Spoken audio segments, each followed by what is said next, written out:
up, family? It's Solomon here with Black Soulutions with another Black Inspirational Spotlight. Today we have the lovely Laila Lopez. How are you doing today? Hi, how are you? I'm good. Thank you for joining us today. Thank you. So tell everybody where you're from and how was your upbringing. Okay, first I gotta do this because I'm trying to brand this. Okay. Okay, hey, shout out. Shout out. I'm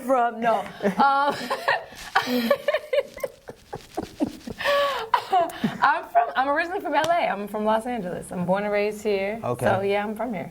Okay, Yeah. okay. So you're a media host, personality. You've been involved with a lot of different organizations, TMZ, NBC. How did you get your start and what made you want to get involved with the media? Actually, I'm gonna make this short, but I didn't really know what I wanted to do. When I was like a teenager, I'm like, dang, I don't know what I want to do. And they actually had a contest on the radio. Okay. Steve Harvey was a radio personality in LA and Dallas, and he was kind of syndicated or whatever. Anyway, he was doing he had a show called Steve Harvey, and he had like 3 girls on there on the radio show with him, and one of the girls left. Yeah. And he was like doing like a cattle call, like, hey, anybody, we're trying to replace this girl on the show, so, send in your air checks. Okay. And my mom encouraged me to do it, because she's like, it's kind of funny, like, and I was like, no, I don't want to do it. So anyway, out of thousands of people, they actually chose my air check. Mm-hmm. And I got to sit in with Steve Harvey for a day, and what they did is they brought in 10 people, and you got to sit in with him, like for 10 days, they brought in one new person every day. Okay. And then, so after all of that, Steve Harvey ended up leaving the radio station anyway. So, but he did tell me, he was like, you know what, you should be doing this. Like, I don't know what you're about to go to college for, because I told him about to go to college. He was like, but this is what you should be doing. Okay. And that kind of set with me. So when I moved to Atlanta for college, I went away for college and moved to Atlanta. Graduated from Georgia State University. Okay. I was interning at the time at Hot 107.9 radio station. Oh, wow. And in 6 months, I was on the air. Wow. Go figure, with no experience. That's a blessing. That's cool. Yeah. That's really I was working really, really hard though. Yeah. Like I was there, you're only required to be an intern for 4 hours in the promotions department. Yeah. But after my promotions job was over, which was my requirements, I stayed. Oh, wow. And I said, hey, could somebody teach me how to run the boards? Like I was mingling, talking to people, like teach me this. And a lot of people don't realize that you need to learn as much as possible. Like don't take internships for granted. Yeah. Because it was interns there for 2 years. And I passed them right on up because I was working harder. Yeah. So it's really about, your worth ethic. Ethic, is that how you say it? Yeah. I did go to college. So that's what I did, and I started there, and then went on from there. Okay. Mm-hmm. So tell us about your time at TMZ. That's a pretty big media platform. How did that get going? So when I left Atlanta, I was there for like 6 years. Okay. I got a job in New York, and I was debating, like, gosh, should I take this move? So I moved to New York to work at Sirius XM. Yeah. So I worked there for about a year, and then after that, I actually moved back to LA, not for a job, but for love. Yeah. And for there, which was cool. So I moved back to LA and actually worked for NBC Sports Radio first. Okay. And then after that, I like sports. I love basketball. But it wasn't like sports wasn't really my passion. Yeah. The money was good. Yeah. But I was like, gosh, I don't enjoy this as much as regular radio. Yeah. And I actually want to transition into television. So I had a friend, and they're like, hey, TMZ's hiring. They gave me someone's email, sent my resume. They called me back the same day. Wow. I got an interview the next day, and they hired me on the spot. Wow. Yeah, that was the quickest job I've actually ever gotten. Really? Yeah, it was really, really crazy. Like, it was like, boom, when you get to start. Like, everything moving fast, so yeah. Wow, That's dope. So yeah, I loved working there. It was great. I learned a lot. Yeah. I learned how to write, because we had to write our own stories. Yeah. I learned how to improv a lot, because when you pitch on the show, everything that you see coming out of everybody's mouth, it's literally just all improv. Really? Everything's improv. Okay. Like you can chime in when you want to chime in. If you have something funny to say it. Yeah. It's like a free-for-all in there. So I learned a lot from there. That's dope. That's dope. What was there ever a moment where you felt like, wow, I actually belong, besides the Steve Harvey moment, in any of your media fields you ever worked with, where you was like, man, I really belong here, like I'm really doing it, like? I made one. Like I should be doing this as a career path, you mean? Or as Or a, like, I'm really good at this. I made it. Yeah. I definitely don't think I made it yet. Because I'm very I always say I'm a little bit of a perfectionist, kind of hard on myself. Okay. And sometimes I always tell people to take the time, which really I'd be talking to myself. Okay. To reflect on what you've done, because we've all done more than what we think we've done. Yeah.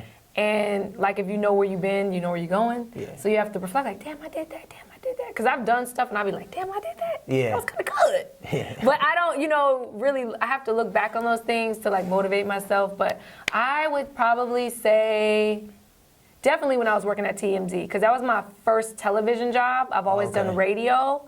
So when, and plus I feel like Harvey really took a liking to me. Yeah. And I was like, okay, that's cool that he thinks that he recognizes my talent. So okay. I thought that was cool. That's cool. Yeah. That's cool. So what advice would you give to a young, up-and-coming journalist or media personality, especially a woman of color, black women, you know, because it's hard out here, you know what I'm saying? One thing I always would say, and what I wish would happen more often, especially with black women, is us sticking together. I feel like even with my career, a lot of people that have helped me have always been black men. Yeah. Every career field I've ever been, I can't even talk today.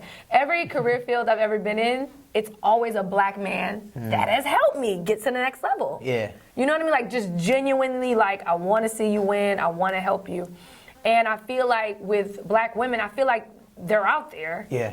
I feel like we just need to come together and know that there's enough room for all of us, and we need to all stick together and help each other. Yeah. Like when people I need favors from me, I'm like, well, let's do it. Like, what do you need? Yeah. So I just wish that everybody would reciprocate the same thing and let's all stick together. So, but I would tell a black woman trying to get in this field to start off, get in where you fit in. Like, there's nothing wrong with getting an internship. Yeah. You know, everybody, especially with the social media age, they want microwave success, overnight, but it's a lot of work involved. Like, a lot of people have been doing their craft for a long time. Yeah. You just now seeing them. Yeah. But people been doing this, you know what I mean? So internships, networking, reaching out to people, don't be scared to send people emails. I've gotten a lot of jobs just by randomly reaching out to people that I don't even know. Yeah. Just sending them my stuff, just be bold. You know, a lot of networking and really just get your foot in the door with an internship. I just always really go hard on the internships. That's where, and don't just go to the internship and just be sitting there and doing, talk, make the most of it, learn, network, get numbers, what you need. You know what I mean? It's not about getting coffee and donuts and all that. It's really about just creating relationships, and relationships are more important than talent sometimes. So. Yeah, that's true, especially here in LA. Yeah. Yeah. So if you have both talent and relationships, you good. Yeah, that's cool. So what's next for you? What's in store next year, 5 years? What you got going on? Well, right now, I do have my own podcast. Okay. Yes, it's Laila Lopez Live, just in case you didn't know, podcast. Okay. So that's on iTunes, that's on Spotify. I mean, it's probably on 50 other little platforms. Yeah, you know, it's anywhere where they have radio podcasts. Yeah. That's my own podcast. Of course, I'm on ISM Radio with Tariq Nasheed and Bree. And also what I'm working on now, I'm on the Chris Thomas Show. So I just got this job for Radio 1. I do entertainment update segments called Just in Case You Didn't Know. And that's what I'm really trying to brand right now. Okay. So what I do is I call in and I just give them the updates for Baltimore and DC. It's a radio station out there. So I also do that. But right now I'm working on my Just in Case You Didn't Know, and I'm actually trying to sell it to the stations to do call-ins, radio updates and stuff like that. But the bigger picture for me is, of course, I want my own show. Oh, yeah, that's the goal. I want my own talk show. I want my own show. Yeah. I've really always wanted a talk show, like a roundtable talk show, almost like The Real, The Talk, The View, but I want it to be mine with the girls and stuff like that. But yeah, that's really where I see myself. I want to do talk show, and I want to continue to do radio, because radio is my first love. Yeah. So I want to be syndicated. Baby, you know how people say, I want to be the female this or the female that. I know Steve Harvey, I still love Steve Harvey, and I always want to circle back to him. Because I would want to be the female Steve Harvey. He writes, if you want to sum it up and what Laila's journey and what I'm trying to get to would be the female Steve Harvey. You got to get into comedy. Right. Well, okay, this is the thing. I've had people write scripts for me. Oh, really? And send them to me, like, Laila, you need to do this, that, the third. You need to do comedy. I can see that. You need to do, and I don't really see it, but so many people would just say, look, just go to an improv night, hop on stage, it's only 3 minutes, see how you feel. Because it does come naturally for me, but I am so scared to do that. Yeah.